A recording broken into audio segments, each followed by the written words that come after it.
Where did the draw towards extreme adventure begin for you? Oh, that.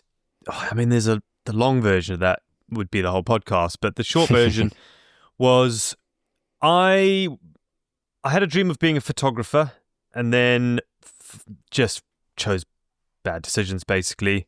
And instead of going off and being this amazing, what I thought would be a travel photographer, a magazine photographer, a National Geographic photographer, I landed up becoming a school portrait photographer. And I did that all the way until I was 30, and then suddenly realized, what am I doing? Like, this is not my dream. This is not challenging me. This is not difficult. I was on autopilot. I hated it. Like, the money was good, but that was about it, really. And that, I think, has been fuel for the fire now for the last 15 years nearly now. It was 2011. Yeah, April 2011 is when I turned 30, and I was like, whoa, this is not where I thought life. I thought I'd be like in the Atacama Desert or in the jungles of Peru or something, right? And yeah, so I just thought, well, let me go off and do something that'll get me into the Atacama Desert, basically. And I didn't have any, we live in London, you spend as much as you earn, right? So I didn't have any savings. So I thought, right, well, maybe if I can break some sort of endurance world record that has a travel element to it, that's how I'll do it. Like, I'm thinking outside the box here. Like, I'd seen people, Britain has had a 200-year history with expedition and sponsorship, basically. Okay. If you read all the old books, Shackleton and alike, even Shackleton, as the ship's kind of sinking and breaking up, he's writing letters, not to his family, he's writing them to his sponsors, going, well, if I don't make it, there's still this, this you can have, and, blah, blah, blah. Because he had hundreds, even Ranulph Fiennes, when he did his sort of round the world without an aeroplane back in the day, he had something like 1,500 different sponsors. So it's been a thing in Britain where you have a big crazy idea and you get amazing people and brands to get on board with your project, and they in the form of sponsorship. And all sport, by the way, I will go down this tangent because I'm really passionate about it. Sport would not exist at any level without sponsorship, if you think about it. So my kid does karate and swimming lessons. I'm sponsoring him, right? I'm sponsoring him. The club they go to has the football. We have a tiny little football club in our village. And even that has little banners around the side for a self-storage company down the road, and a printing company down the road, which pays for the guy to mow the lawn every week and whatever, right? So all sport at all levels, from you paying for your kid, you're their sponsor technically, all the way up to Premier League, whatever, right? So sport needs amazing brands to support athletes and clubs and everything. And I remember thinking, well, that'd be a cool way of getting someone else to pay for me to, go off and travel around the world. So that was my thought process, really. My thought process was, I've seen other people go out and do these big challenges. I've seen them get sponsorship. Maybe I could just do the same. So I thought, right, well, let me cycle around the world, try and get that record. And that sort of started it off, really. Just kind of, I got into this game really because I was skint. Because I could have, if I'd had more money, and it was a blessing actually. So let's say I'd done really well in business and I got to 30, but I was hating it, because this is quite common. So people often, people I speak to who decide, it's often around the age of 30 or maybe 35. They're often disillusioned with their life because they chose the money and they've earned it all. So they've now gone and they've done a job that pays very well, thinking that would solve all the problems and the things they wanted in their early 20s. Like, if I make more money, I'll get this, this, this, and this, and this. And then suddenly they get 30 and they're on 100 grand a year or 150 or whatever the sum is. That's a lot, which are both of them. But, they suddenly realize, well, actually, this is not really doing what I thought it was going to do. But then they sort of stick at it because they've kind of got the money and they've got the mortgage, and so that they land up in this little real trap. Or they quit, and then they just go traveling for fun, and they go, all right, well, I'm sick of this. I'm going to quit my job or take a sabbatical. And I'm just going to go float around the world, and that wouldn't have worked for me. I'm not a very good holiday guy. My wife hates it. Like I need, like, I'd like to say I'm not. Yeah, I just need a focus. I need to chase something. You know, there's really good books like The Chimp Paradox and stuff where everyone needs to feed their thing. For me, it's a terrier. I'm a monkey and a terrier. I have two characters, and I need to feed the terrier. So yeah, my worry is imagine I'd done really well and I'd saved loads of money and I'd sold the business for you know, tens of thousands, and I could have got because then I could have gone traveling around the world on my own back with my own money. That would not have done me well, because I know for a fact I would have just got bored. I'd have got like, well, what am I doing? Like, I'd have had this sort of like this complex, like this middle class guilt of like, well, there's loads of stuff, especially when you start going, you know, east and you start seeing people who are really struggling in life. Then I would have gone like, geez, well, what the, Sean, you idiot. Like, you had a good life, you have good friends, family, like, what are you doing, you know? Whereas being a bit skint and having to then go, right, well, I'm going to break a record, and then breaking the record had loads of other elements that I enjoyed. Like I was raising money for Solar Aid in Africa to help families get rid of their kerosene lamp and replace it with a solar lamp. And that for me was suddenly super exciting. Then there was the world record, which was super exciting. Then there was me having to train for the world record, which, you know, got me, you know, if you want to live a better life, you need to do three things. You know, you need to get fitter. We all know roughly what that looks like. We need to eat healthier. We all roughly know what that looks like. And you need to spend more time outside. If you do those three things, you will get 80% of the way into being healthier and happier and fitter. And choosing a really difficult challenge pretty much does all those three things for you as a byproduct. So again, if I ever become king of the world, I'll mandate some sort of, you know, physical challenge that's difficult for people, whatever that is individually, you know. And yeah, so that's sort of how I got into it. I know I said I'd do the short version, and this was the in-between version, I guess. Version. I love the fact that you say like most people would get to that stage of their life and they might feel despondent with where they're at and maybe go traveling or do something like that. And your port of call was like, what world records can I go and like smash? Like, what can I do? No money. There is not a scenario in the world where I could have traveled off my own steam at that time. Impossible. My parents don't know I was going to be a National Geographic photographer and travel the world. Yeah. So the route of what I wanted to achieve out of my time on this planet was to experience the world, meet people, document it, discover stuff. I'm curious. I've built an explorer in me. So that was it. And I thought, well, how else can I do that? I could have, and there was literally, so the only way I could have funded it on my own back was to stay in employment. But the problem was, I sort of, although I was earning good money, I was living in London. It would have taken 3 or 4 years for me to save enough money with, you know, let's say I just, stayed in my photography job for another 3 years.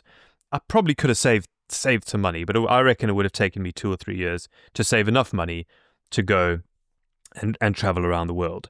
Because I was still living in a nice part of London, Muswell Hill, but I was in a house share, didn't have my own flat or anything. So, yeah.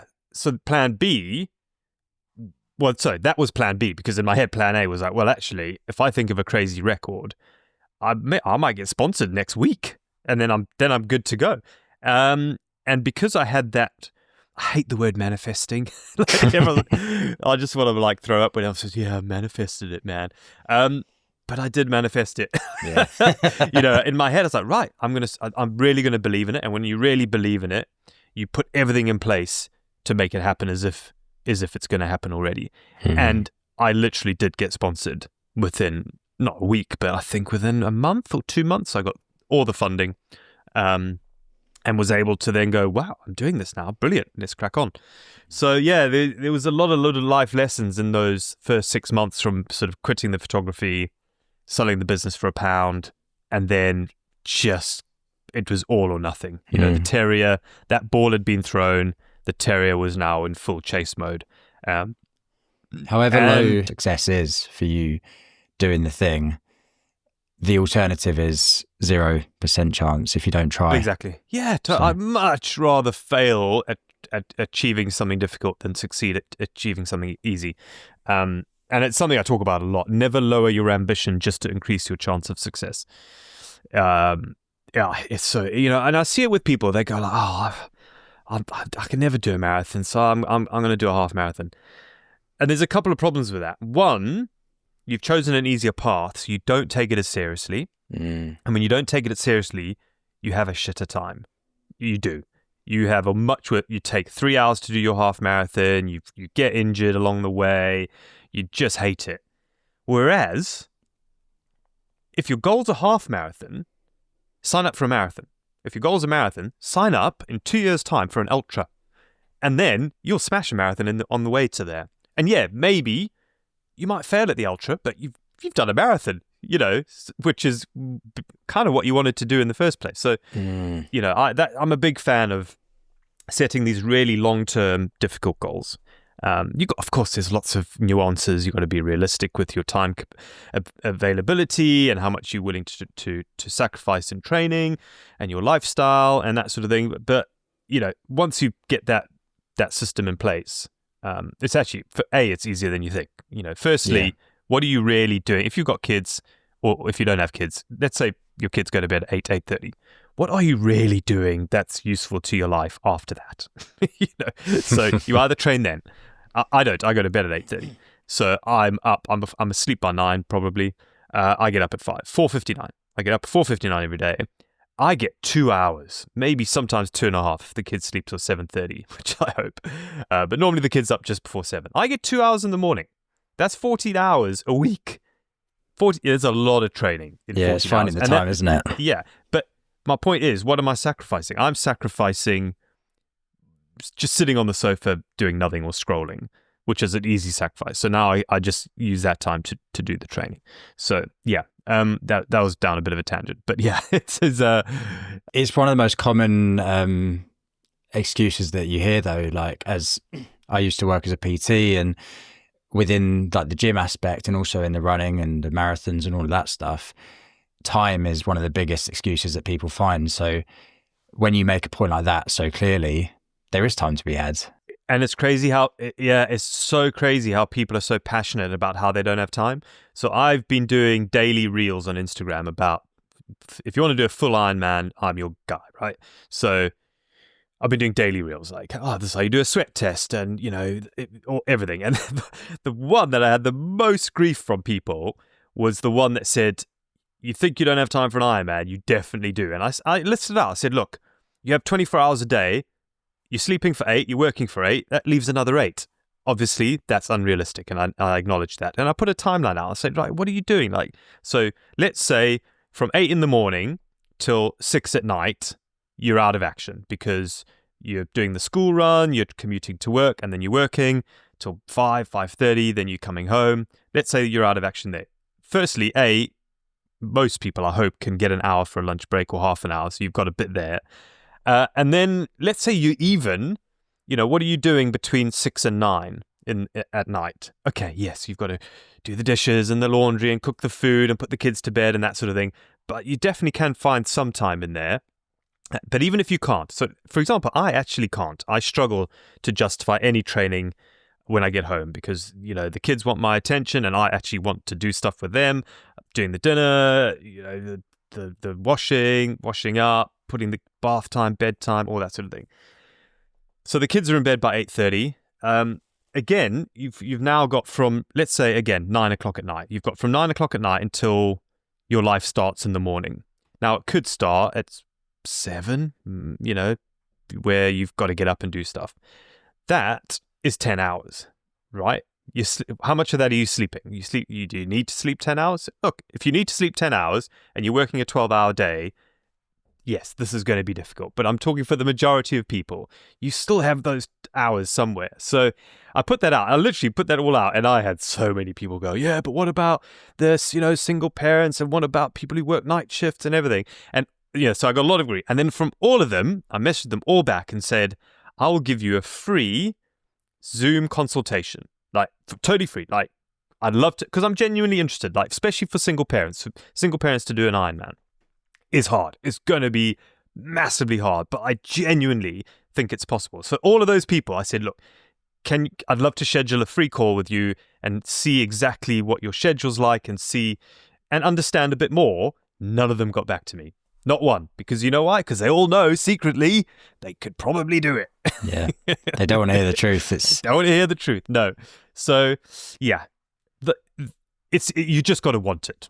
You just got to want it. So, it's if you don't want it, then you're going to cut corners and you're going to, and that's half my battle as someone who's trying to help people do a full Ironman is because some people sign up for it already thinking that, I'm probably not going to make it, which is crazy because it's £750 to buy the entry fee. So you would think that in itself is an incentive enough for people to go, better train now. And the bike's $5,000 nowadays as well. But anyway, that's part of my challenge is convincing people that actually they do have the time and it's time well spent. Yeah, they've got to find the reason why they want to do it in the first place. It's got to be an intrinsic reason. Well, so that's a good question. Yeah, the intrinsic versus extrinsic. I think extrinsic is also totally, totally valuable. So I'm almost entirely intrinsic. I just love it to do it myself. However, I have some extrinsic reasons to do these things, and they're mostly around the future scenario in my boys. I got two boys. They're 4 and 6.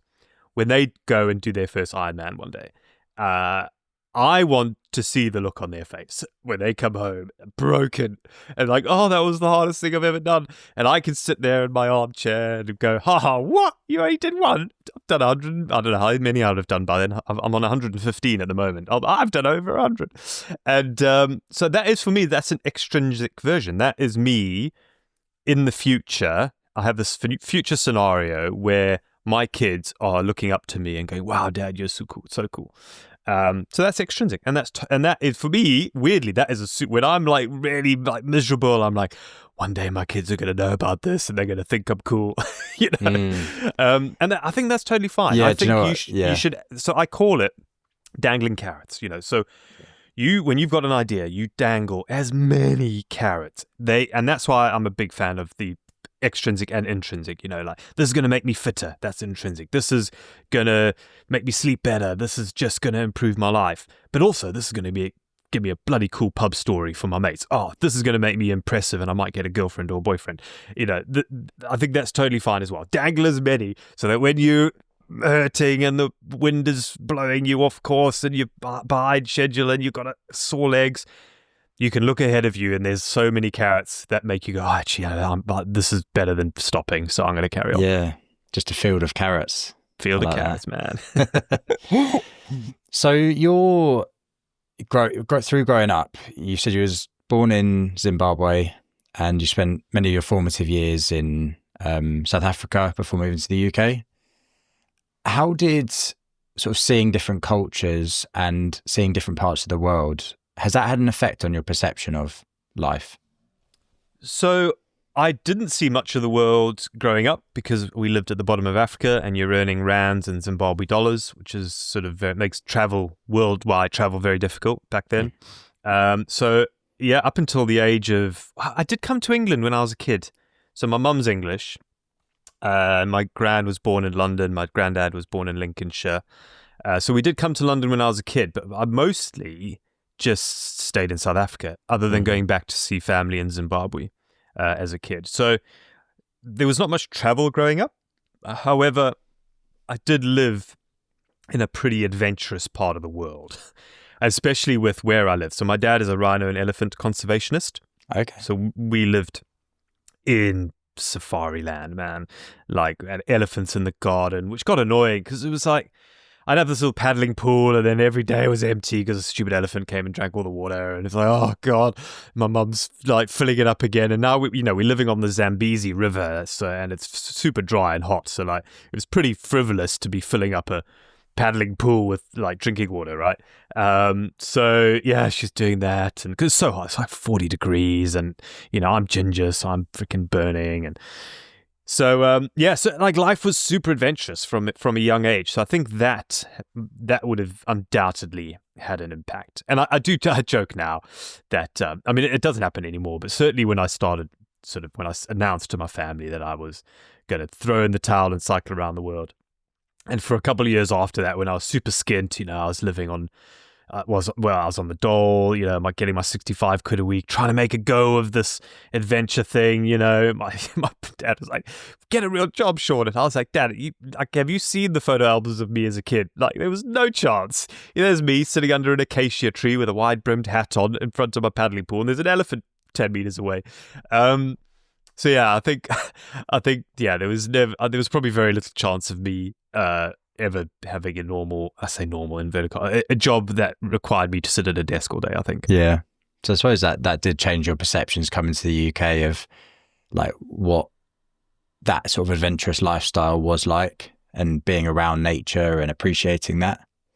Yeah, totally. Yeah. I mean, although I sort of knew it as a kid.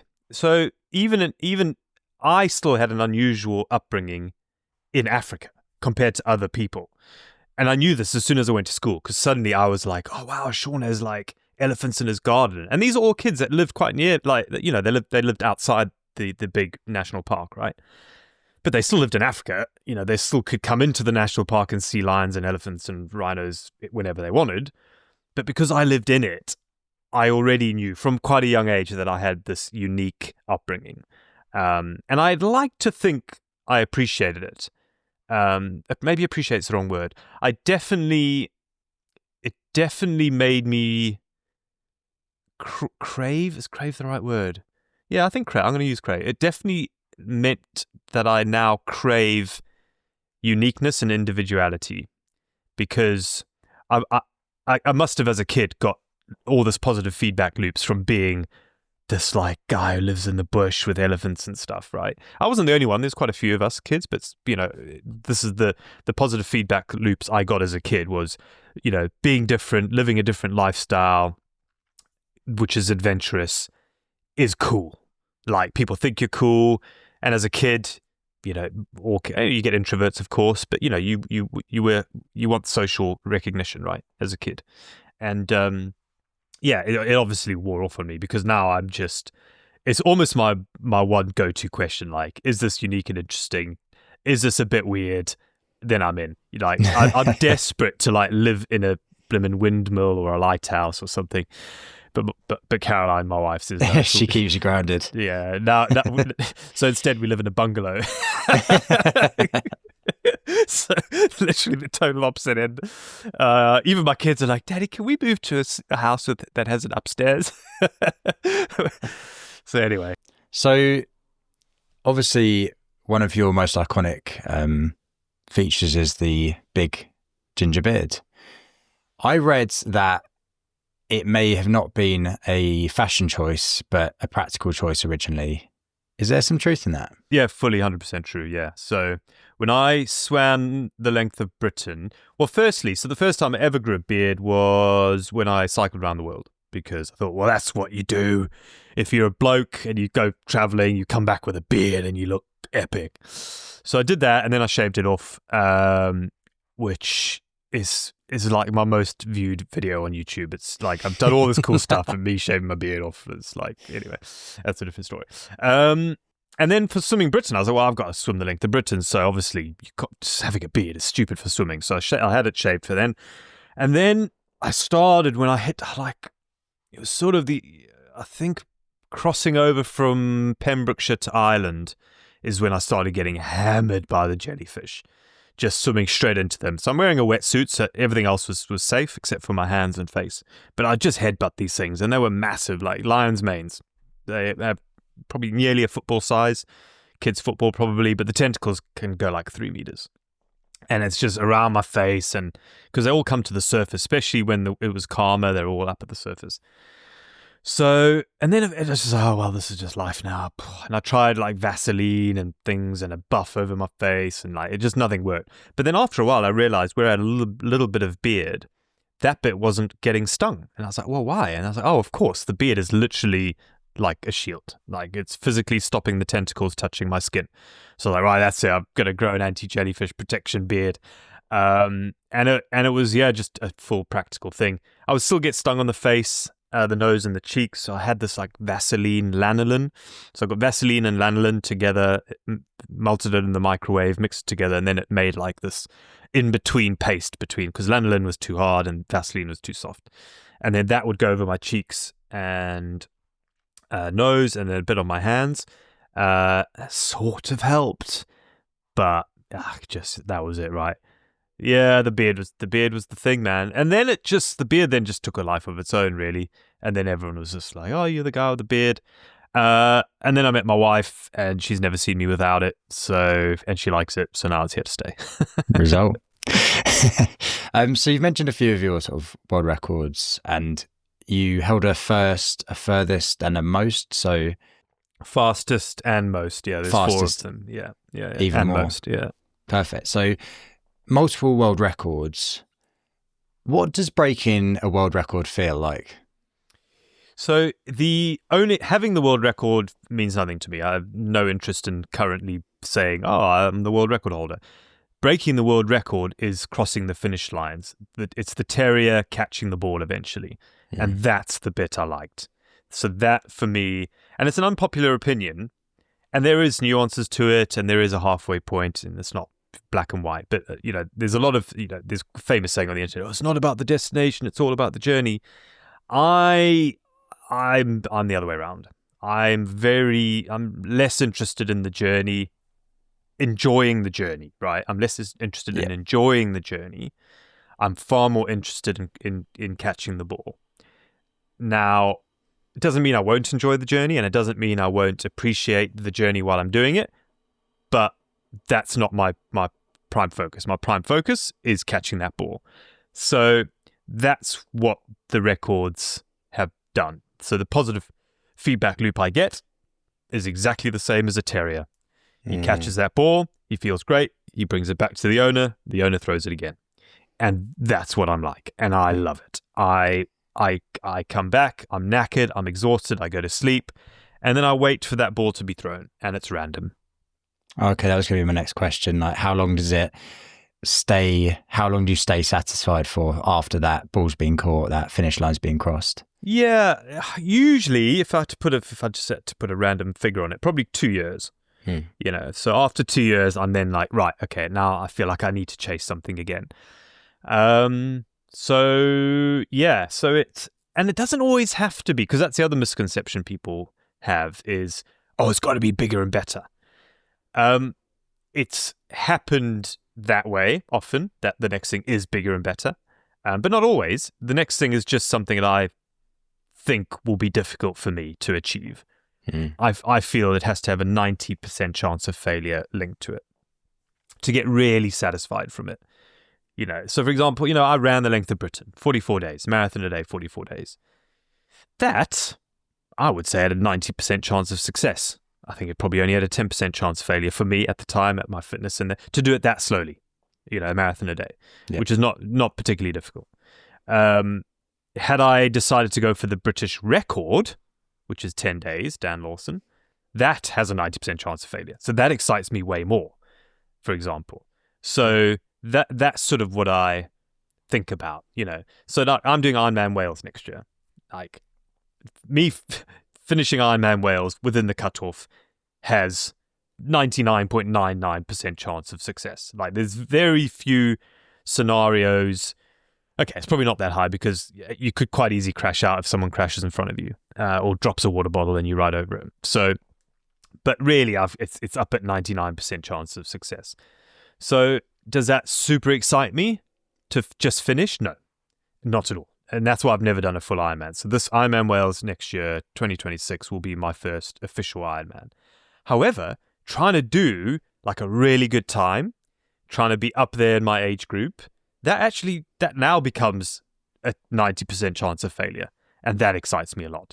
So what does that look like for me practically? I don't know yet. I need to look at the times of people in my age group, which is very hard.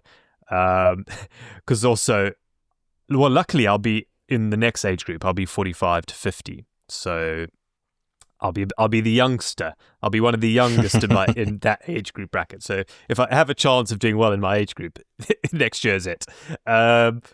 So yeah, I need to just see what those times are. What does the swim time look like? Yeah. What does the bike time? And then that excites me. So, is that as hard as doing 105 full iron distance triathlons in a row? Nowhere near. Nowhere near. However, it still excites me. Still gets that terrier going. Different kind of challenge as well, isn't it?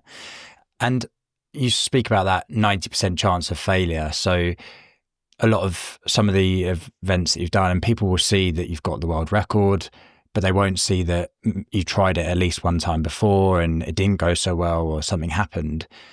What is your relationship with failure like? Because it can affect people quite a lot, and often it stops people starting.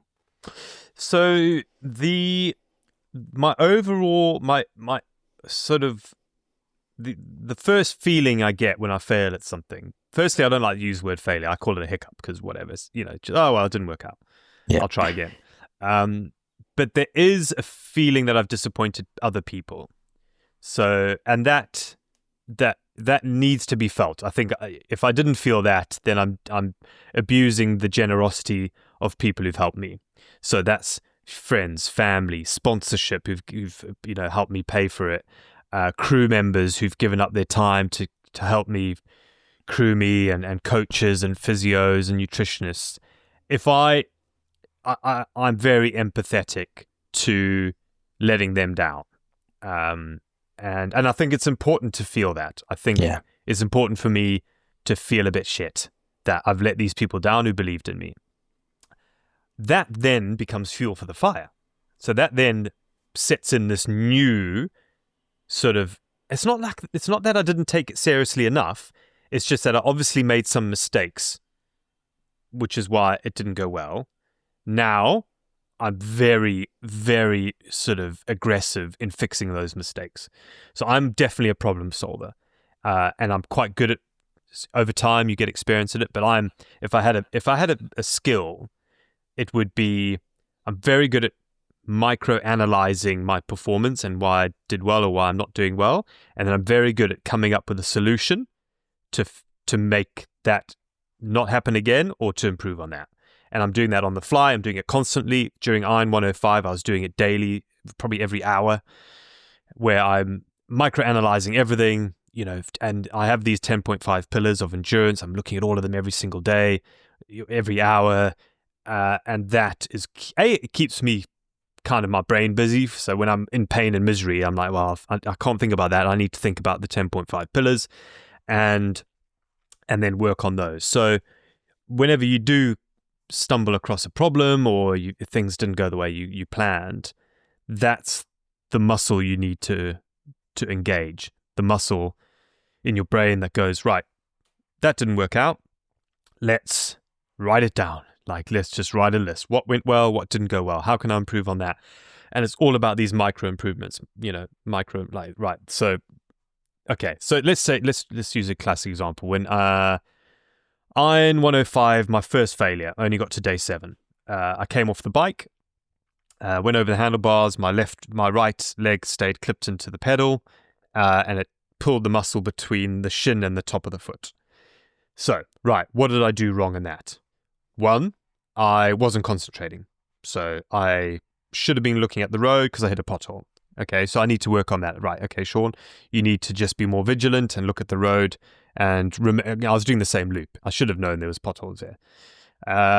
2, when I went to get food out my back pocket, I put my hand on the elbow pads of the time trial bike instead of on the hoods. So I couldn't turn the handlebars as quickly when I hit the pothole. Right, don't do that, Sean. That is now non-negotiable. If you're going to get food out your back pocket, or if you're going to take one hand off the aero bars, because I was on aero, went down, boom, hand on elbow pad. Don't do that. Always go onto the hood, right? So I'll make that rule. That's super, super easy to do. 3rd one, possibly my ankles weren't strong enough.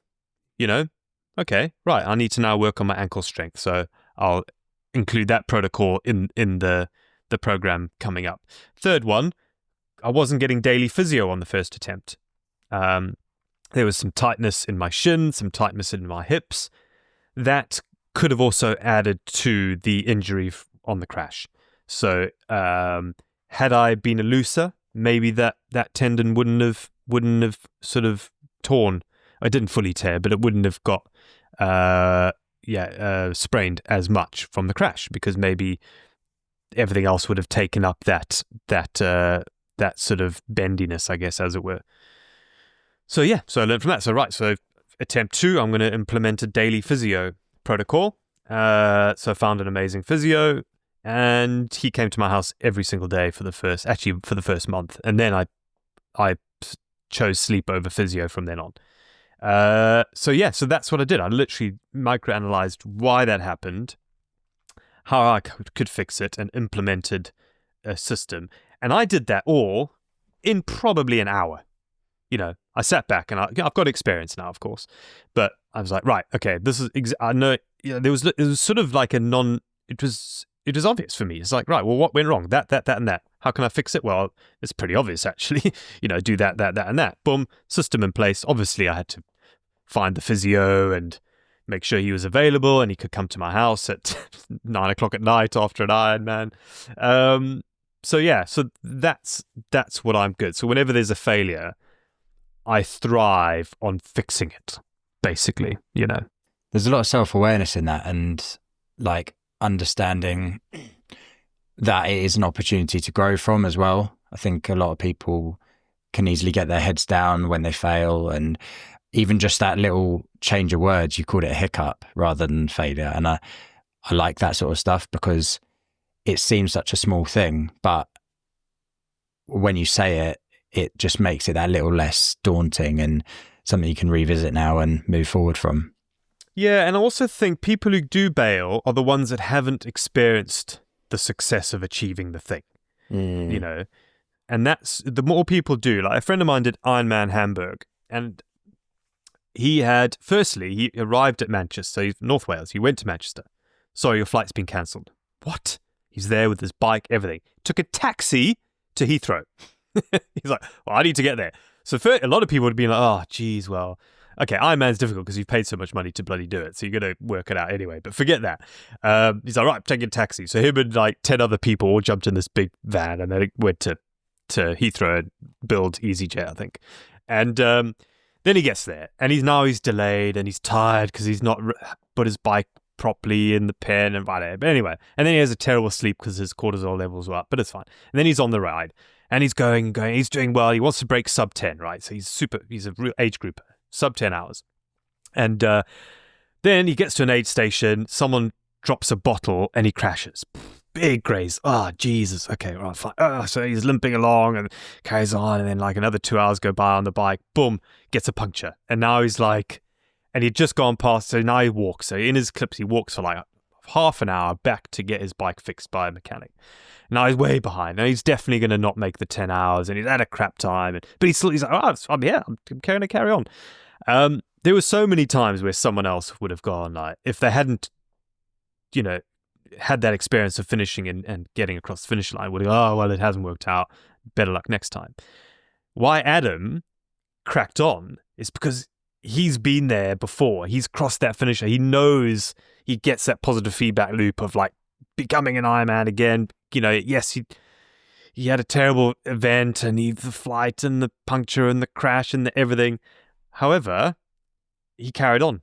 And why did he carry on? Because carrying on and finishing is still way, even though you don't, it's gone badly, it's still better than bailing, because when you bail at the time, you're going to get home, and a week later you're going to be like, bloody hell, I reckon I could have carried on, Yeah, it's the story that you're telling yourself throughout as well. And it comes back to that sort of intrinsic and extrinsic motivation we spoke about earlier as well. During the race, at all those points, it'd be so easy to say, yeah, this could be my excuse. Like no one's going to really judge me because this happened. I got knocked off my bike.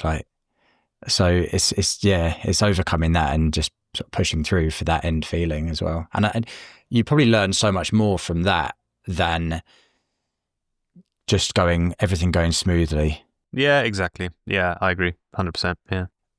You mentioned about your 10.5 pillars of endurance and also maybe life.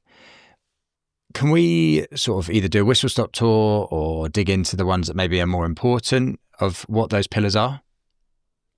Yeah, so you put me on the spot, so I'm going to have to remember them now. I have got them written down, so if you want, I can read them out and we'll just go. Well, I will go. So you got experience. You need to work whatever experience you have. Most people have more experience than they think they have.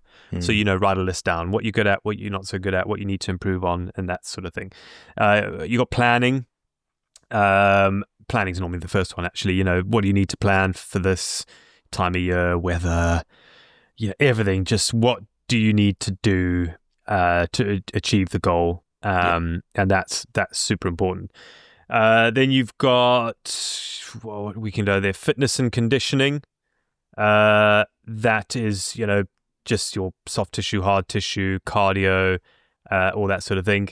You got muscle management, which is just make sure your muscles work quite well, that sort of thing. You got nutrition and hydration. Again, we all know what that is. Make sure you eat the right food, getting the right liquid in. What's your salt loss and that all sort of all thing. Equipment. I've put equipment in recently. So nutrition and hydration used to be in two separate pillars, but actually they might as well be in the same one. Yeah. And I included equipment. The reason I didn't have equipment in the early days was because I felt having equipment meant people felt like they needed to have like the best to achieve the thing. But that's not the reason. You definitely need the appropriate equipment for the thing you're doing. For example, if you're doing something in the Arctic, don't take flip-flops. And, if you're doing an Ironman, a time trial bike's going to be 100% quicker than a non-time trial bike. Unless it's super, super, super hilly course. But for the most part, if you want to go quicker, there are certain bits of equipment. Certain trainers are quicker than other trainers. That's just a fact. Certain bikes are quicker than other bikes. That is just a fact. So I put equipment in there. But I really do want to get the point across is that the difference between the best equipment in the world and stuff you can probably buy on eBay for not very much is that top 10%. Like genuinely it's that top 10%. So if you gave, Lucy Charles Barkley, female Ironman world champ, if you gave her a 50 quid bike on eBay and a pair of 10-year-old running shoes that have done 1,000 miles in them and have got holes in them, and a wetsuit with holes and that didn't really fit, she would still kick my ass. She would still be quicker. Her times, I guess, will only be about 10 or maybe 20% down. No, I probably wouldn't even put that high, 10% down. So yeah, the equipment you really need to say is the marginal gains really on top of that. Then you've got sleep and recovery. That's the next one, sleep and recovery. Again, really, really important to make sure you're optimizing for both of those. Within recovery, you've got a bit of nutrition and hydration, and you've got a bit of muscle management in there. So there's a bit of a crossover between those ones. Then you've got mindset and motivation. That's super important. What's motivating you? What are those carrots that you're dangling? Making sure that is on top form. Community. That's another big one. Within community, you've got three types of community. You've got your sort of actual crew. So people are physically helping you. So these are nutritionists, coaches, physio, friends and family who are there on the day. If you're doing a marathon and they're coming with you and carrying your bag and seeing you at the air, whatever, right? That's your crew. Then you've got close friends and family. These are the people you usually see face to face mostly, but some you don't. Your uncle you might not see face to face, but they within the core group of people who have a personal interest in your success because they know you, they've known you for a while. So there's that second group. And then the third group is just your online community who you've probably never met, but you're in a Strava group with them, or they follow you on social media, or they've just heard about what you're doing, and everyone will have a different level of those type of people, right? And they're all super important. They're really, you got to nurture all of them. Crewing someone doing a long, hard challenge is miserable. It's a crap job. So if you have crew, treat them nicely, because it's rubbish. And I've made that mistake before by not appreciating my crew enough in the past, and it's come back because they've just gone, well, why am I here? he doesn't care. So yeah. And then where was I? Have I done all 10? I think then have I missed one? Did you say health? Yes, health. Sorry. Yeah, I did miss one. I knew I'd miss one. You've got to be healthy. And again, part of health is nutrition and recovery and sleep. But yeah, health is that other one that you just, if you want to perform, you got to stay healthy, especially if let's say you're doing an Ironman. If you've got young kids, don't go into the nursery in the month leading up to your Ironman. Just either get someone else to pick them up inside or wait outside. Don't do handshakes. Luckily, COVID brought back the fist pump, so that's good. Made it cool again. Yeah, exactly. And then so just have a health protocol. And then the 0.5 is luck. Sometimes, if you're looking at a pure achievement and performance point of view, sometimes you just get unlucky. Ironman Weymouth this year, they cancelled the swim. That's just, there's nothing you can do about it. You might have a headwind. You might have stormy weather. It might be a super wavy sea swim. You might get puncture. There's a whole element of luck that you just can't control. So that's the 0.5 at the end. I think I'm annoyed that I forgot one. I always forget one. I think it was excellent. You know what? I need to. I should, in my office, I should just have them printed out on the wall here. Yeah. But no, I mean, it's taken me years to come up with those 10.5. It started off as like 3 or 4, and then it was 6, and then it was 7, and then it was 10. And then the luck one just sort of, I suddenly realized, well, actually, luck plays a huge role in the success or failure of what you're doing. So they all sort of interlock in their own way. And that luck, whilst it's a 0.5 on the end, it's actually, like you said, it could end everything. And you speak about Weymouth this year. I did it 2 years ago when they cancelled it as well. So you just touched a nerve there for me.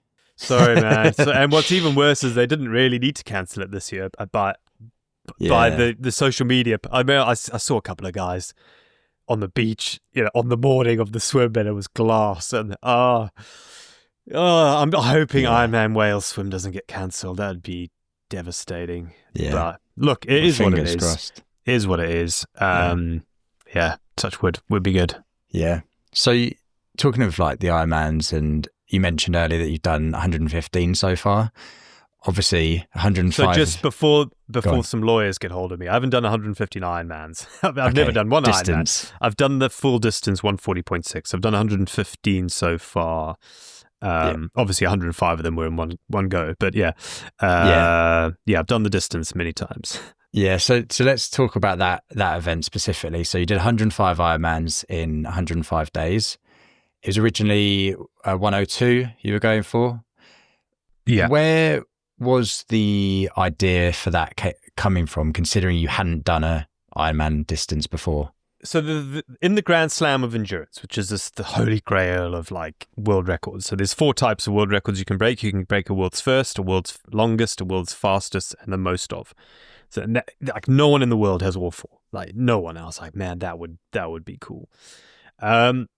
I got 3 of them. I was first to swim the length of Britain. I had the world's longest triathlon record at one point, and I was the fastest to cycle across Europe in general, and I'm still the fastest cycler across Europe unsupported.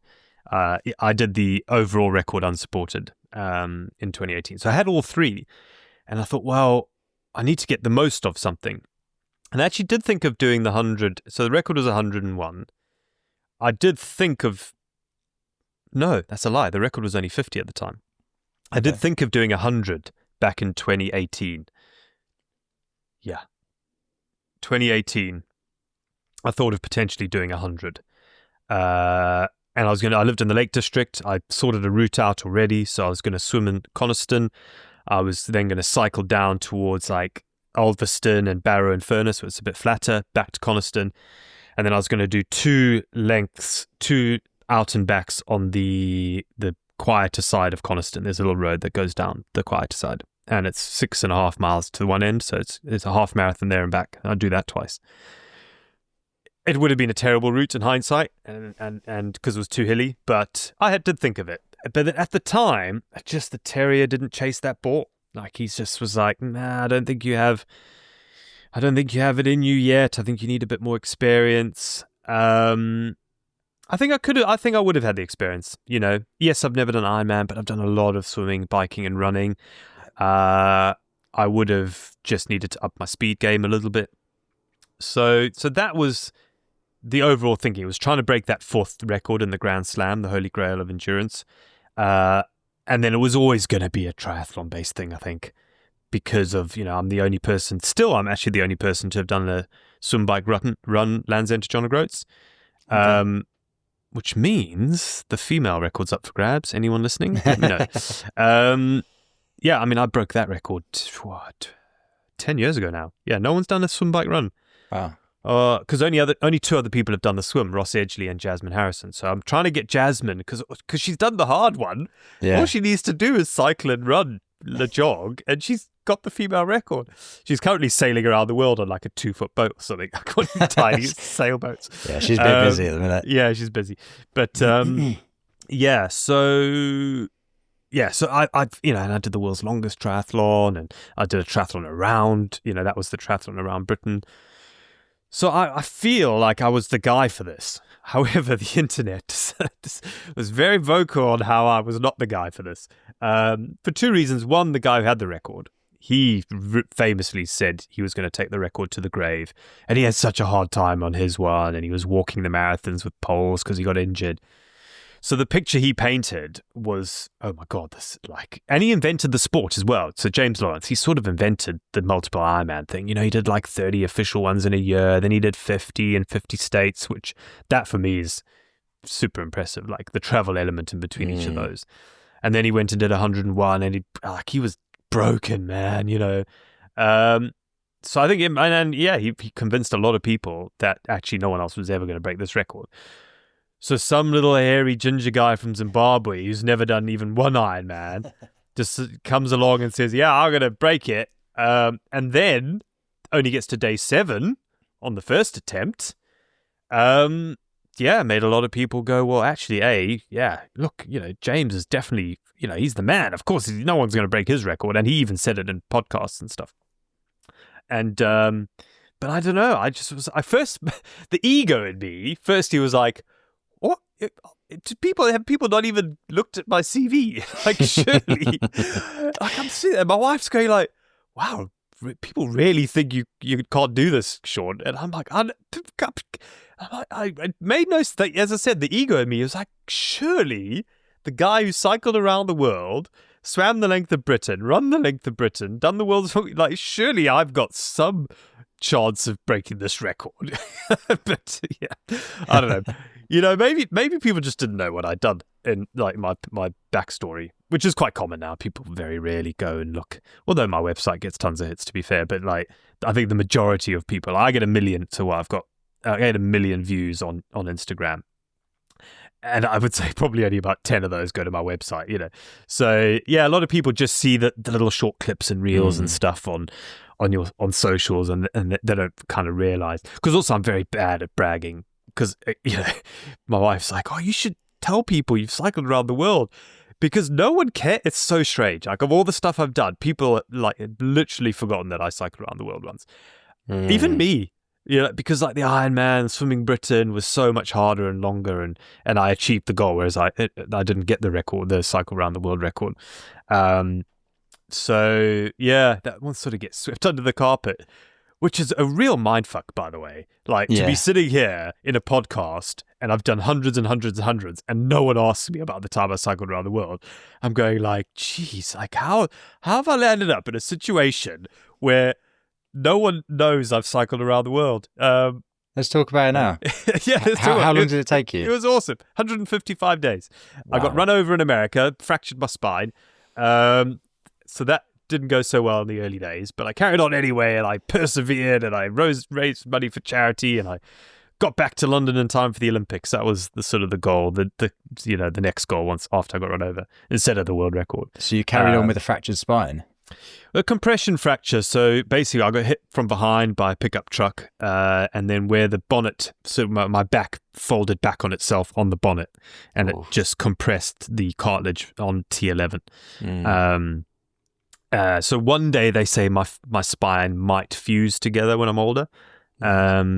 So it just is what it is. I've had, when was this, 2012? It's still sore now as I sit here talking to you. I sort of just ignore it now. That and my cheese rolling shoulder. I did the Gloucestershire cheese rolling in 2009. Fully ruptured my left shoulder. Oh, gosh. That I can still feel literally now as I talk to you. But look, it is what it is. I've got tinnitus as well in my ear from swimming the Lent of Britain. I just ignore them all. Yeah.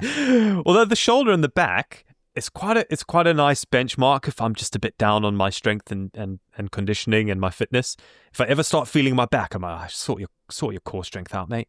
And the same with the shoulder. Like if I don't swim for a while, like my shoulder gets a bit rubbish, and I was like, okay, well, I need to up my swim training. So yeah, it's quite nice actually to have that reminder every now and then that they've become useful in a weird way. Yeah, have become useful. Yeah. Yeah. So just going back to the 105, just because we were talking about it before, when you get to the end of that, so you did 105 in the end, was there, obviously you'd beaten the record by I think 3, or 4, sorry, you said it was 101 before. Was there a part of you that could have carried on, wanted to carry on, or were you just happy and ready to sit down, the ball was caught and it was done? Yeah, no, I really wanted to carry on. So I brought this up with my wife on around day 90. Let's reverse a bit. So part of my manifesting, I actually printed numbers up to 123 and race caps up to 123. Why 123? I thought, wow, that's cool, 1, 2, 3. At a cost of about 300 quid. So to get these custom caps printed from 100... So, I'm jumping around, but I always knew I was going to do 103. So 102 was the record.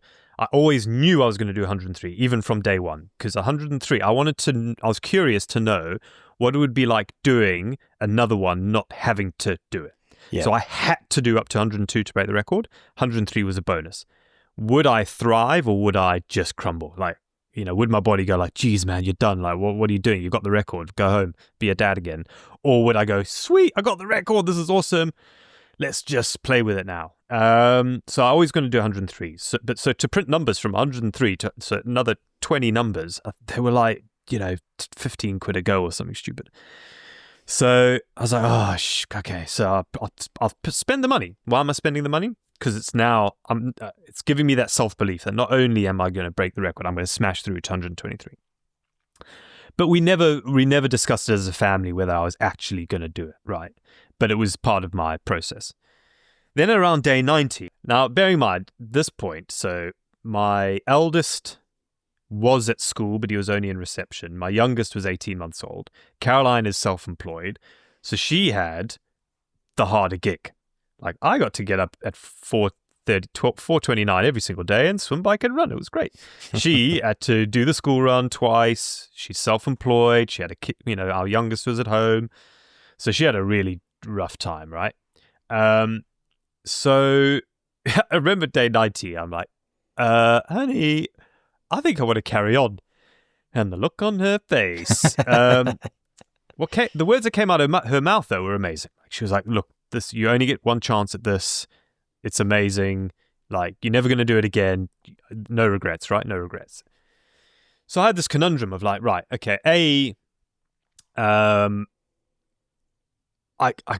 just feel like I got more in the tank and I want to carry on. But also B, I need to be a dad again. Like, I need to be a husband and a dad, and my kids miss me, especially for the last couple of weeks. Like, my kids were like, oh, Daddy, when are you done with your challenge so you can play with me? And that killed me. And the third unsexy answer was costing me 500 quid a day to do each of these 105. Physical, like it cost me way more in the lead up and kit and all that sort of thing. But for crew fees, nutrition, physio, all that, it's about 500 quid a day. So I also had that to think about. I'm like, well, why am I spending £500 a day just to put lights on the record? Like, I've got the record. What's the point? But then I just felt like I needed to, I just needed something, right? So my wife and I said, right, well, I knew I was going to do 103. How about I flip a coin from then on? So I was like, okay, well, I'll flip a coin. And that's what I did. So when eventually I flipped a coin for day 104, 105, and then I flipped the coin for 106, and the coin said no. And you know what? I actually was sort of happy with that for two reasons. One, I have no interest in holding that record forever. I was like, I hope I've inspired other people, because when James Lawrence did the record, no one even attempted it, I believe, until I came along. So I was like the first guy to sort of dethrone James, and is incredible. Like, I'm a big fan. Like, what he did was amazing. So he inspired me, but like, it looked so scary, and he also said he was going to take the record to the grave. So everyone else was like, well, geez, like, I'm Play not mind games. Yeah.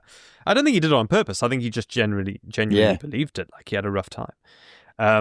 And he had so much experience. You know, no one in the world. I think he still has the record for the person who's done the most full distances. In total, I think he's way over 200 at the moment. I think there might be one other guy actually though, but he's up there. And then I think I'm like fourth or fifth now. So I think I'm fourth. So yes, I was the first guy to come along. And then I'm really happy that I feel like I've sort of opened the gate, because Jonas Deichmann came and broke my record. Someone tried to break his record and got injured. The female record got broken soon after me. One other girl tried the female record but got injured, didn't break it. So like, you know, I'm sort of, again, the ego in me, I'm going to take some credit for this. And yeah, I like the fact. Yeah, I like the fact that I've sort of, you know, opened up the gate for people to think, oh, I'm going to have a crack. And I really, I get way more satisfaction from that than I do keeping the record forever and ever and ever. So the one reason, so back to the 105 and sort of stopping there. Yeah, I didn't feel like I wanted to make the record impossible for anyone. And then B, the coin told me to stop, and it wasn't me giving up, so I can sort of blame the coin now. I'm not here going like, oh well, I totally could have carried on. Yeah. It's a stupid coin, so I got someone else to vent. That pillar of luck, isn't it? Yeah, exactly. Because I think someone will do 200. I think so. Someone's done 120. Right. I think the next person should go for 140.6 of them and quit halfway through the bike ride. That's not a bad idea, yeah. I think that's I wanted to do that. I really wanted to do that. But I was like, Caroline's like, hell no. Like, you're not out there for another month, mate. I think that would be cool. And not tell anyone. Well, now that damn it. I've cut that bit out, maybe. Yeah, like, no, that's fine. I think someone should say they're going for 150 or something, and then get to halfway on the bike on day 141. And then just say, actually, I'm done. And I've done 140.6 of 140.6. I think that's a cool thing to do. So anyway, so that'll be the next. Will be 150. Someone will do 200. And then someone will do a year. Someone will 100% do a year of them. Yeah. I've said I'm 44 now. If on my 50th birthday, so I'm an April baby. So if no one's done it up until like I'm 49, I might start it on my birthday and do a year. So start and finish. And I do it in America. It needs to be done in America. I think you could maybe do it in Europe. No, man, you're just making his life difficult for yourself in winter. Yeah. But maybe there's bits in South Spain that aren't too hilly where you might maybe do it. But America's ideal for it because you've got very good roads. A lot of the roads have really good hard shoulders. There's enough back roads to have a very traffic-free route with no corners. For example, my route had 75 stop-to-zero junctions. Sorry, potential stop-to-zero junctions in 112 miles. So, like, I was always slowing down, stopping, looking for traffic, crossing traffic, turning into traffic, or traffic lights, or I crossed train lines 6 times a day, and often I'd stop for a bloody train going past. So, yeah, it was... my course wasn't ideal, but it was near my house, and that was important. Yeah. But yeah, someone will do a year. Someone will find there'll be a part of America that's not too hot in the summer and not too cold in the winter, or you do 2 locations, and then you swim and you just go out on those big roads and then come back. Or you play the tailwind game, because you can run whenever, right? So you could swim in the pool in the town. A lot of American towns, you'll see they have like a spider web of roads going out from them. So you swim in the pool or the lake or whatever. Ideally a lake. I think because Jonas did a lake, I think the next person should do a lake as well. Yeah. I think that you set the bar now, and that's what everyone does. You set the bar up. So you swim in the lake, then you play the tailwind game. If you just cycle as far as you can with the tailwind, and then run at the end, and then jump in your camper van and go back and sleep in the van or whatever. So I think that's how I would do it. So yeah, watch your space. Yeah. 5.5 years time. Look forward to it. That's come around quickly, because when I first told people of this, it was like 8 years away. It's getting closer. Yeah, it's getting closer. Yeah. So you sort of spoke a moment ago about those doubters at the start. You said you were going to do this thing, and people, maybe they didn't do their research and didn't sort of see the other things you'd done. Maybe they just made them feel good from home. How did you deal with that mentally, that side of people doubting you? Did that affect you at all? So it didn't affect me in a way where I was like, these people, there was none of that. Two things I felt. The first thing I genuinely felt was, am I missing something that they know that I don't know? So I used it as a bit. I sort of thought, well, let's think for a moment, Sean, before just getting angry and fighting back or trying to defend my own corner. I thought, well, let me think. Is there something that they know that I don't know? Because they might know something that, maybe someone's just, looked at my Strava, looked at my data and realized I'm slow, which I am. That's one of my biggest challenges for Ironman Wales, is changing my 15 years of how I train to a different type of training, which I can definitely do. I just need to do it. So, so that was my first thought, was genuinely like, okay, well, maybe they're right. Let's see. And then I sort of suddenly realized, actually, no, there's nothing that suggests I don't have this in me to do it. And then my next emotion and thought was actually sort of sympathy, because what I have realized in the past is the people who mostly think you're rubbish or say you can't do it, there are two types of people. One, they are jealous. So it brings up something in them that makes them jealous of me doing it. Now, that could be the fact that I get to do it. I'm privileged enough to do it. And it is a privilege. Look, there's so many people where this is, to go to 105 full irons in a row would be such a sacrifice to them financially, to their family well-being. Like, I get it. I totally get it. So it's a total privilege. So there's that jealousy. Oh, well, see, it's nice for you to go off and do these things. Yeah, of course, but it is my job. I'm a sportsman. I am a sportsman. That is my job. So there's that. I feel sorry for them because, they think maybe they could have done it in life, but they've missed the boat and now they're maybe whatever. So there's the jealousy thing. So I'm empathetic to those people, and I would like to help them realize what they can achieve. And then the second lot are mostly just drunk. Like, they've had a few whiskeys, they're at home, like I had it once, I remember. Someone gave me crap for something. And it was quite harsh. Like, it was like I was like, oh, geez, whatever. And like a month later, I'm at a talk and I'm doing a book signing, and I'm like, people in the queue, and I'm signing a chain to beer. And this guy is super friendly. Like, hey, how's it going, Sean? Oh, yeah, brilliant. He's like, I was the guy who sent you that banter on Facebook or whatever. And I was like, what? That was banter? He's like, yeah, mate. Oh, it's so great to meet you. I was like, that did not come across as banter.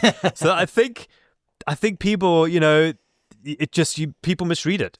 And also, it's quite easy for people like me who get comments and things like that to sort of focus on the negative ones, because also it's the cool story, right? So it's like, oh yeah, people told me I couldn't do it and I proved them wrong. I'm like, how many people told you they couldn't do it? Because actually, if I look back at your comments, you had about 999 people saying, you're awesome, this is going to be right. And one guy said you couldn't. But that becomes the narrative for a lot of people. And I hate those sort of like clickbaity reels. And I never do them now. Because I used to do them. I was like, oh yeah, loads of people, except Swimming Britain. Like, Swimming Britain generally was the one where like the majority of people said I couldn't do that. Yeah. And even Iron 105, and I know I've bantered about it now, but there was a lot of people who said, but I still think the majority of people are supportive online. I genuinely think the internet is actually mostly a good place. Yeah. You're going to get one or two idiots. As I said, they're either jealous or drunk. So feel sorry for them. And if you go into it like that, you actually just don't care. Yeah. And you feel empathy towards them, and it just makes your experience of getting that sort of feedback. And I'm starting to get it now, really, because I've started in the last 2 months to set up an Ironman coaching platform, which means my content now is very niche to people doing only a full distance Ironman. So I don't have the capacity at the moment to deal with people who are doing any other triathlon, including a half Ironman. I have too many people on my waiting list for the full already. So that's what my content is. And that's a departure from what people are used to. You know, for 15 years, I've been more on the adventure side, like foraging and exploration and that. And I enjoyed that, but I found that was a bit sort of self-centered for me personally. I just thought, I don't feel like I'm helping anyone talking about, foraging for porcini mushrooms, because actually I only do it once a year, and actually there's way better foragers out there who actually are giving you useful advice, right? So and that was the reason I started doing it. But that's new territory. So now people are going, "Oh, you're boring, mate. Like, I don't want to know about a sweat test. Yeah. I want to see you eat mushroom, whatever." So you can't please everyone. So that's totally fine. But yeah, I feel empathy really for people who do that. Yeah. And also I like to try and see it from their point of view, because there might be something in it. There might be something in it. You never know. People may know something that you don't know, and maybe they've just delivered it in a slightly aggressive manner on the internet. That's an interesting point. Is like looking into it. Is there any truth in it? Yeah, totally. If not, fine, let it go. Then feel sorry for them. Feel sorry for them. Yeah. Yeah. Finishing that event mentally, we've spoken about. How did the body react? So you flipped your coin. You're ending on 105.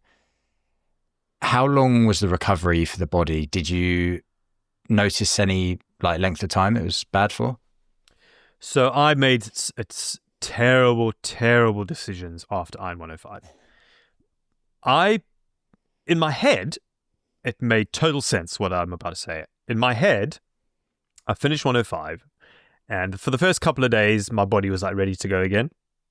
And then after 3 or 4 days, it was just a massive crash, right? And then, but after a week or so, what I started to tell myself was, Sean, you are super fit now. You have done, so I was doing 90 hours a week of zone 2 training during Ironman. So that my weeks were 90 hours, bang on, pretty much. I was very consistent towards the end. And I'm I am never doing 90 hours a week of training ever in the rest of my life. It's never going to it's literally never going to happen. I need to capitalize on this. So straight away, I did Virgin Radio, and then I did the Rich Raw podcast in London. So I was in London, and then I was doing Carfest, which happened to be by pure coincidence 105 kilometers away. So the next day, after doing the podcast, I got up at 5 a.m. and I ran to Carfest because I was doing a thing on stage there.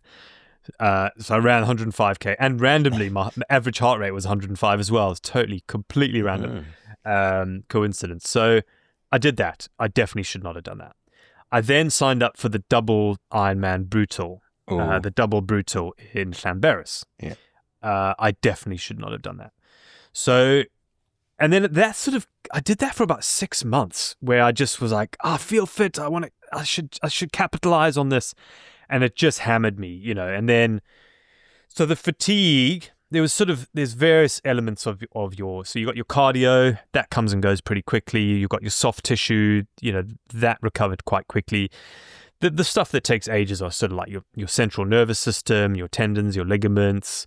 I had some injuries that changed my technique, my run became a bit different. My swim became different because of various injuries. And then that overloaded certain muscle groups, and that changed my neural pathways to other specific muscle groups and that. So that's sort of still ongoing, actually, that bit. I'm managing it now, but certainly my right hand side of my body is pretty messed up. So from my middle back, lower back, hips, hamstring, knee, all on this right hand side, and I'm working on it, trying to work out what the root cause of that is. But yeah, the central nervous system one was the big one. So that's the one where, for like even 18 months after, if I pushed myself if I just did something like 20K run, half marathon, like it would ruin me for like 2 weeks. And, just my central nervous system would just go into shock again. And that's now coming back now. So I'm 2.5, where are we now? Yeah, just over. Yeah, 2.5 years away from finishing. Yeah. And I'm only really feeling that I can do exercise without it totally wiping me out. Wow. And I think is that is obviously because of the Ironmans, but it's also because I didn't take my recovery seriously enough afterwards. I really should have just done absolutely nothing and brought in a 6-month stretching, yoga, Pilates protocol. I think if I'd done that, I'd have been super robust now. But instead, I'm still sort of suffering from those mistakes, really. Yeah. What's that been like for you, considering you did that for so long, you came off the back of it feeling like super fit, and I'm sure you were very fit, but then for the next 2.5 years to still be struggling with the CNS side of it, and what's that been like for you? Yeah, it is frustrating. Part of it was, so once I then decided, right, okay, now I just need to do nothing, which was probably 6 months later. I still did a few things. I still kind of kept active.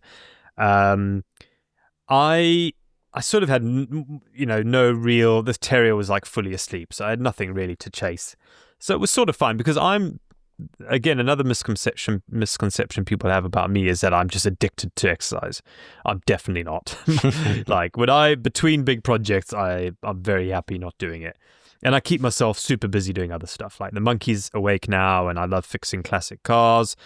So I've always got an old banger to work on. I love my woodwork. I love my knife making. I love my filmmaking. So I do little films. Like I just did a little film of my kids doing their first bikepacking adventure, and that's been accepted into the Kendall Mountain Festival. Oh, nice. So I enjoy writing. So I keep myself busy and I love it. So yeah, it didn't really affect me. It's starting to, like, now that I haven't shifted this hip thing is the main one. Is frustrating. So I'm just going to throw money at physios now, basically. Simon Magic Hands, I call him, who did my daily physio. Yeah, he's amazing. He'll look at you walking and be like, oh, you got a hip issue, mate.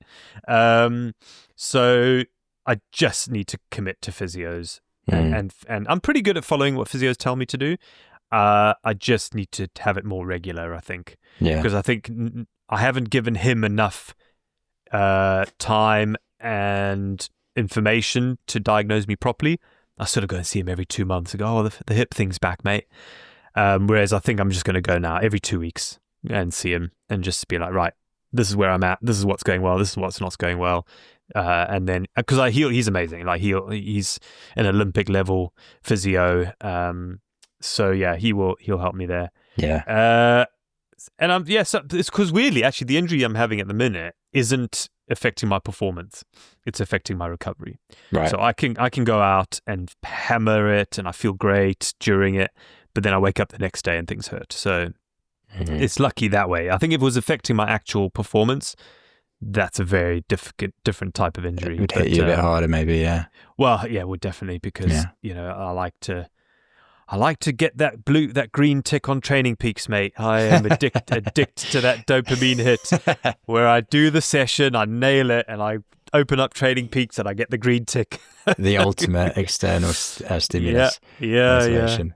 And I'm very good at it. Like my coach for Iron 105 said, out of everyone he's ever coached in his whole life, I've had the most sort of nailing, like doing every session perfectly that he's ever coached. Like I love a to-do list as well. Like, you give me a to-do list, there's something about that dopamine hit of ticking it and achieving it that I'm very goal and task. I'd have been a good farmer, I reckon. Yeah. Because I had to just, you wake up every day and you're like, right, 5 a.m. I've got to sweep the shit. To get right, I'd have a blackboard and be like, right, I'm doing that. Just get stuff done. Yeah. So you spoke a bit about during this event and previous events as well, and reading your book, you spoke about community and that immediate community of family. So reading the book, it's very clear that your wife was supportive of you and has been throughout multiple of these events. How important is it to you to have that support and that person behind you that says, yeah, go and do it? So for my personal, if I'm being honest, it doesn't really give me motivation when other people go, like, I give you reason to do this, or I give you validation to do this. And in fact, even within my crew, so some people are carrot people, some people are stick people, right? Some people want David Goggins on their shoulder swearing and shouting at them. Some people want someone going, oh, you're doing so great, mate. Well done. You can do this. I want neither. I hate both of those. So I implemented a protocol with my crew during Iron 105 to be neither of those. I do not want you, if I'm on the run and I'm hurting, the worst thing you can do to me is cycle up next to me going, well done, Sean. You're doing so great, mate. Keep like, I'm like, shut up. Firstly, you're wrong because I know my splits. I'm not doing so great, by the way. And equally, I don't want someone going like, fucking hurry up, you piece of shit. You could do better than this, man. Like, I don't want that either. I'm a fact guy. I'm like, just tell me the facts. Like, what are my splits? How's my eating? Like, am I up? Am I down? That's all I need to know. Just tell me those facts. Yeah. Like, so at every stop, my crew would be like, cool, how are you feeling? Like, they just ask me, how are you feeling, Sean? Yeah, just to let you know, you're 10 minutes up on yesterday. And then, and I'll be like, brilliant. Why do you think that is, guys? Let's have a discussion. Oh, well, I think your sleep data suggests maybe you slept a bit better, you slept longer, you had physio, and we work it out. And that's cool. And that's how I roll, right? But with Caroline, so it's not like I'm wanting her approval. However, I am wanting her permission because we are a family and the family unit needs all of us. And by her giving me permission to do this, because it's a selfish thing I do, I'm very aware of that. And I can try and say, oh, I'm raising money for charity, which is also very important to me, of course. However, it is a selfish thing. And by me doing these things, I am making life harder for other people. I'm making life harder for Caroline. I'm making life harder for my kids. I'm making life harder for Caroline's parents. So we live in the same village as them. When we announced we're moving back into Ridimouin, the look on their face are like, oh, Jesus, they were going to be roped into childcare forever now. They love it, though. They love it. But life's harder for them as well. So I needed to know that I was allowed to do this. Yeah. Because if I wasn't, I wouldn't do it. If we sat down, if Caroline said to me, look, I just don't think I can cope for you doing 105 full irons, right? Okay, right. So let's sit down and work out, because obviously she knows this is my job for one, my dreams, my passions, and I'm a better person when I do them. And so there's that as well. So like she knows I'm better when I do these things. So actually for her, it's just like, just go and do them, Sean, because you're a better husband and dad anyway. But the Iron 105 was a different story. So if she had said, look, it's going to be a real struggle, it's going to be difficult, we would have sat down and we would have tried to work out how that could be easier. And we had this conversation. We thought, well, do I need to try and get more sponsorship money in to get an au pair in? So we looked into that. We thought, would having an au pair while I'm away, we looked at the costs and we thought, well, maybe I can go and hustle for more sponsorship. And we were going to do that, but unfortunately Brexit at the time got rid of the au pairing industry. They had a special thing for Ukrainian au pairs, but basically you would have to employ them. There was none of this au pair exchange thing. So that's now becomes financially unviable if you're paying we just couldn't afford it, right? So we would have had that discussion. Is it easier if we get someone in, we thought of even pre-cooked meals in the evening. We thought, well, maybe would this help the situation? If, what are your pain points? If I'm away, what makes life difficult for you? Right. The evening meal gets tricky if you're solo parenting because the kids are running around. You got to. So we thought, oh, what if we, again, I went out and found more sponsorship money, and we just got pre-delivered. You can get door-to-door pre-cooked things of lasagna every day or whatever. Like, would that make your life easier? We actually settled, which we do anyways. You get those, like, we do Gusto, but you get HelloFresh or whatever. So all the ingredients come. So we did that. I mean, that was much easier because then the food was already there. You've got the menu and 20 minutes and they're done. You can choose easier ones as well. Like, you can choose 10-minute meals, for example. So there's all those things. We just sit down as a family.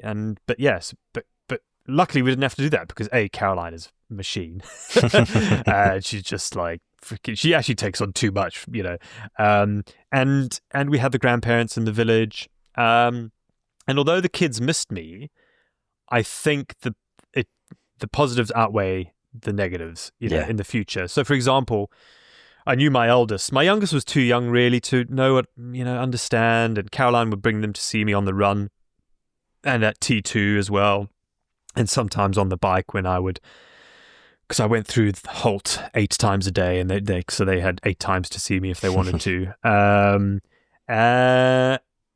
My oldest, so I knew there was going to be an issue there potentially of him. So what we decided is I worked with his school and asked them if they would do a weekly little. The school could give me questions, and the kids could do questions, and I would film them and record them, and they would play them at assembly. And that was, of course, I enjoyed the side of it where I got to, share my adventure with some kids to inspire them. But personally, really, the selfish reason was I wanted this to help my lad. Because suddenly, everyone at school was like, wow, Monty, your dad's doing that epic thing. So suddenly he knew that the reason Daddy was being an absent parent wasn't because Daddy was being an absent parent, it's because he was doing this really important thing. And everyone was telling him so, like all his teachers were doing, oh yeah, we've got Monty's dad's questions this week, and they play them on the big screen. So that was literally a thought out protocol. That's such a cool idea. To make sure that my oldest didn't feel like abandoned by me because 3.5 months, although I was coming home, because my days were so long, I was up at 4:29 in the morning, and on some of the slower days at the beginning, they were asleep by the time I got home. When I got a bit quicker, they were awake, and I got to play with them in the evenings. But I was shit, wasn't I? I'm coming home, I'm exhausted, I'm having a bit of physio, a bath, eating, and then going straight to bed. Like, they got 10 minutes of rough and tumble, which I tried. That gave me energy, so I tried to do it as much as I could, but. It was a bit crap for them, right? So that was very thought out. Like, I just thought out again, and this is the stuff. I think of the pain points. What scenarios are going to be non-ideal in everything. So whether it's me, the weather during it, whatever. And how can I ensure I make those scenarios better? At the family unit, which is part of the community, trying to nail those, and I think, we did well. It wasn't always ideal. And especially when the kids got ill, then it's suddenly like, oh, well, I don't want to get ill either. So now I can't hug my own kid. So there's sacrifices that needed to be done, but I still think I think as a parent, because I get that a lot sometimes. Oh yeah, well, I'm not going to do what you do because I'd rather be at home and be a present dad. I'm like, you can still be a present. Like, I'm away for 3.5 months. Yeah, I'm around now for 2 years. For 2 years, I've done almost both school runs. I do the school run in the morning every day. I love it. I get to take, because I'm self-employed, I get to take my kid to scouts on Monday and swimming on Tuesday and karate on Thursday, and so I'm around like the rest of the time, and I think they'll get a lot more out of me having done this big challenge. They might not get it now, but they might get it in the future, than had I sat at home each night playing Lego with them. It's that inspiration, and you say like that thought out thing with the school's lovely, and throughout that time, like you say, he must have been so proud and hearing all these great things from the other kids and the teachers. And then in the future, when they can actually comprehend exactly what you did and understand the distance and, like you say, do their first full distance iron. And how hard was that? Well, Dad did 105 in 105 days. Like, that's worth way more. Yeah, totally. And then people, so any mums or dads who want to do an Ironman and think, oh, well, it's too much of a sacrifice because I'm going to miss out spending time with my kids. I can guarantee you those, because it's not every day that you're going to, when you train for an Ironman, you're not sacrificing 7 days a week time with your kids. You're going to have your short sessions. You're going to do some in the morning before they wake up. Yes, maybe Saturdays you might have a long session and miss out with them. Your kids are going to gain way more from you as a parent, mum or dad, going off and training for something difficult, showing them the sacrifices, teaching them you're eating better, you're teaching them these lessons that doing something worthwhile is difficult. Like, that's super important. And then going off and achieving it. And then they're there with you, seeing you cross the finish line. That, the sacrifices, the achievement far, far outweigh than the excuse of like, oh, well, I'm going to miss sitting and playing Lego with my kids every night. Because it's better, you can still sit and play Lego with your kids for three or 4 nights a week. And then the other 3 or 4 nights you're training. Yeah, I think that's, for me, it's not even. I think it's really important to say really. it because it's the side of it that people don't really explain in depth. And yeah, people are always saying the time and the family. Oh, these I'm going excuses. to sacrifice family time. Yes, you will sacrifice family time, but you're not sacrificing 100% of your family time. Yeah, and also, it's 10 months. Your kids are at home for 18 years. Like, honestly, they're going to get so much more watching you putting a lot of hard work in. So it's going to teach them hard work. It's going to teach them work ethic. It's going to teach them sacrifice. It's going to teach them commitment. It's going to teach them nutrition, hydration. There's so much stuff it's going to teach them, which sitting and playing Lego with them or is look, I know I'm going to get a lot of hate for this because of course it's hard for some people. There's single parent. There's a lot of people where this really would be a sacrifice. Of course, there's some of that, but I genuinely, from the most people I speak to, and remember, 200,000 people a year do Ironmans. More would probably do an Ironman, but there's no more events. And of course, there's other non-Ironman branded events too. So there's a lot of people in the world where it is achievable. It is, I promise people. And if anyone's listening who is raging me now, message me, and I'd love to have a discussion with you. If you think that training for an Ironman is really going to impact negatively on your family time, your time with your family, I'd love to hear it. Like, genuinely, please message me, DM me saying you've listened to this podcast and you feel that there's something I'm missing. I'd love to hear it because then it's in my arsenal now that when other people have similar problems, I can go, well, actually you're right, because I did speak to Jane who thinks she can't do it because she's a single parent. But actually I worked with her on this, and this, and this, and then she landed up going and smashing it. So, but yeah, please, I'm passionate about this thing that you're going to do more for your kids, missing out on a bit of family time, but replacing that with doing something difficult. I think that's more important. That's more important. Yeah. Yeah, I like it. I think it's a really nice thing to sort of talk about and a nice point to get across. And hearing you speak and reading the book as well, you've said that inspiring kids to be more active is a massive thing on your priority list in life. Why is that important to you? I've seen the challenges. Firsthand of kids. I've seen the figures. In Wales, only 37% of kids do sport outside of school. Yeah. I think parents put too much pressure on a school to provide that service for a child. I think schools have enough on their plates. I don't think it's a school's responsibility to be in charge of your kids' physical activity. 100% of your kids. Yes, I think schools need to do it. It's a part of competitiveness, which I think is important. It's a part of health and well-being, teamwork, morale, all that. I think it's super important to have that in school. But I don't think it should be the school's 100% focus. However, only 37% of kids, so 2/3 of kids, the only sport they ever do will be in school.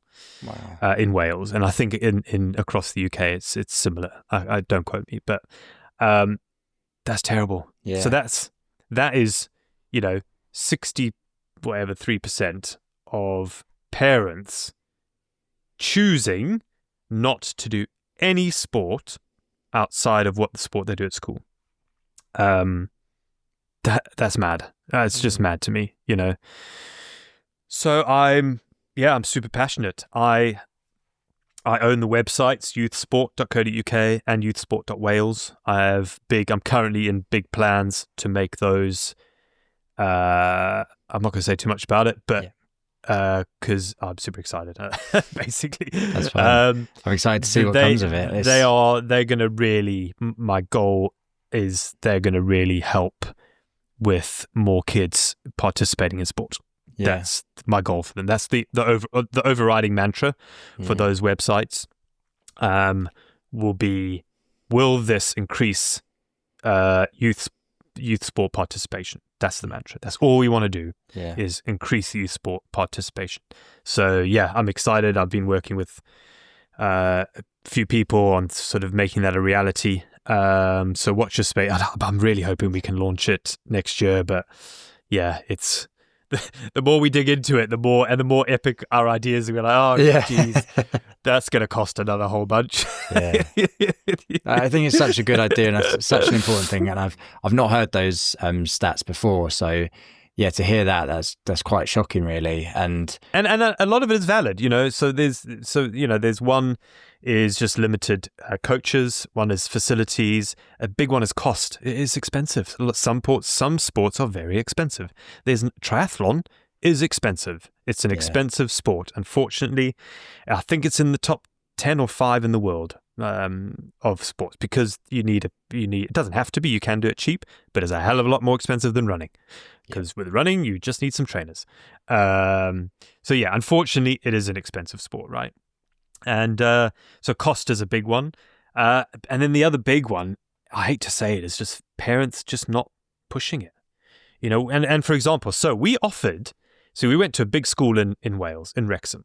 We offered year 6 and 7, so 185 in the year group, in those 2 year groups, 6 and 7.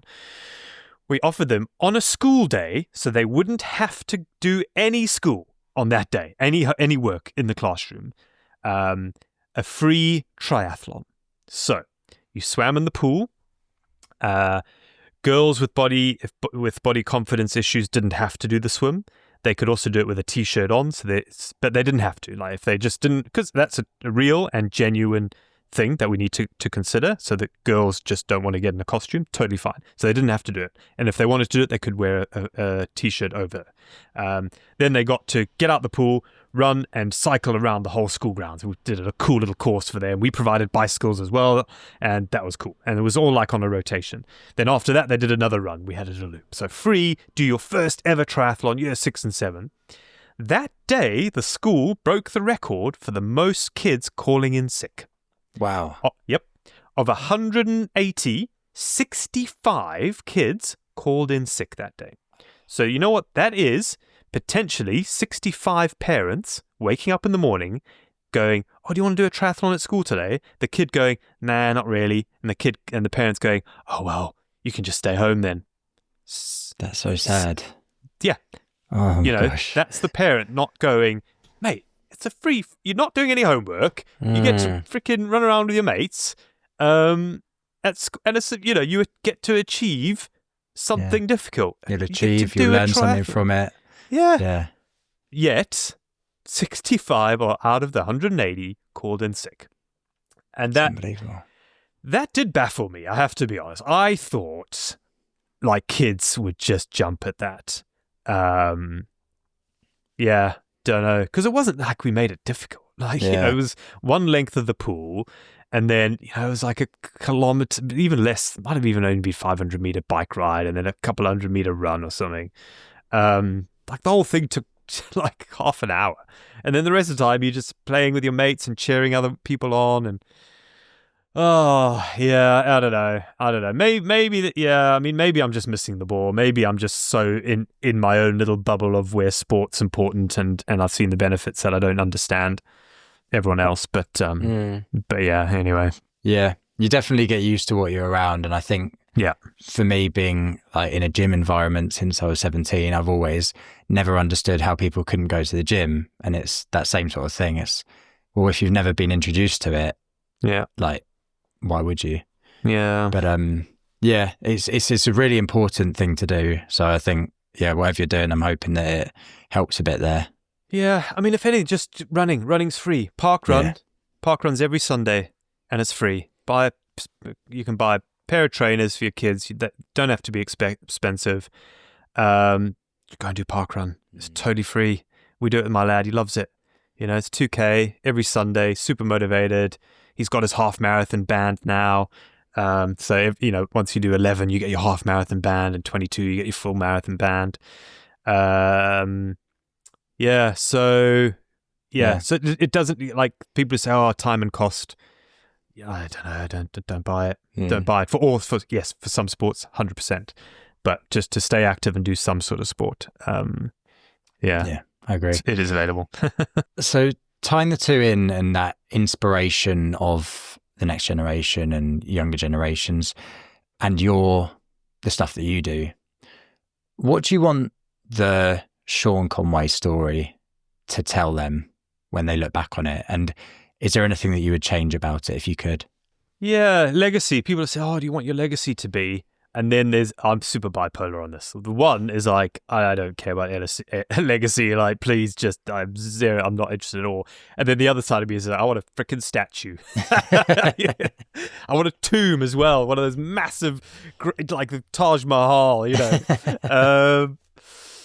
But then I have thought about this seriously. And I think I would just I think I get a big kick out of someone in 100, 200 years' time when everything's AI and you could live your whole life in a VR suit if you wanted to. Someone reads one of my books and goes, bloody hell, Jesus, remember, people used to cycle around the world. I wonder if I could do that now. So if I had any sort of legacy, I think it would be, it wouldn't be a mass movement theory. It would be a legacy for individuals. I would just love individuals to look at me and will see something I'd done and gone, geez, actually. And it's not just for kids, it's for adults as well.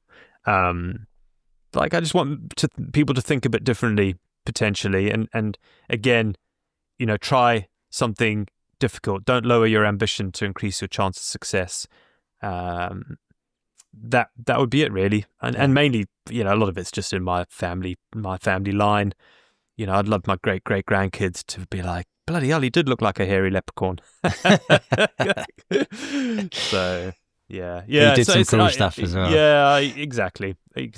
That's really it, to be honest. Although I quite like the idea. You keep the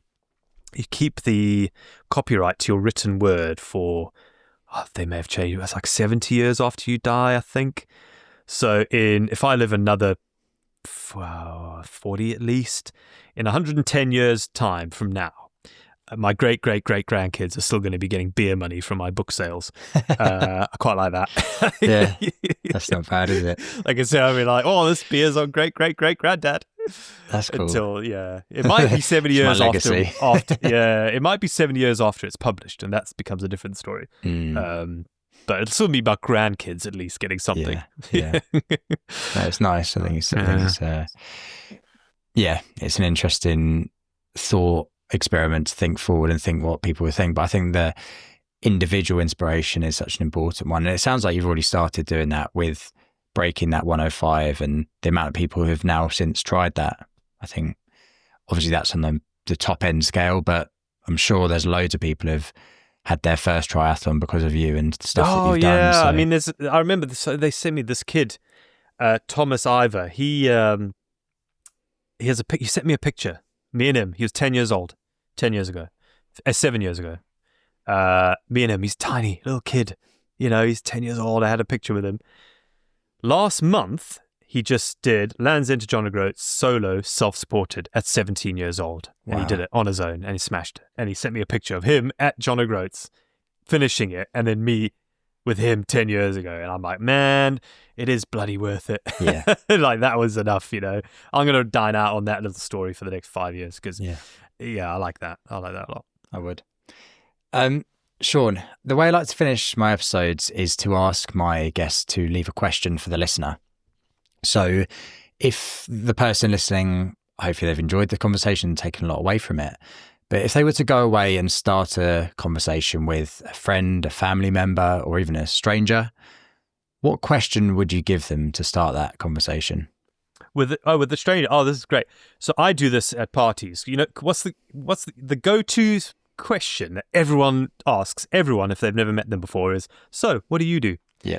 It's such a British thing, man. It's like, oh, so what do you do? As if your whole existence on this planet is based around your job.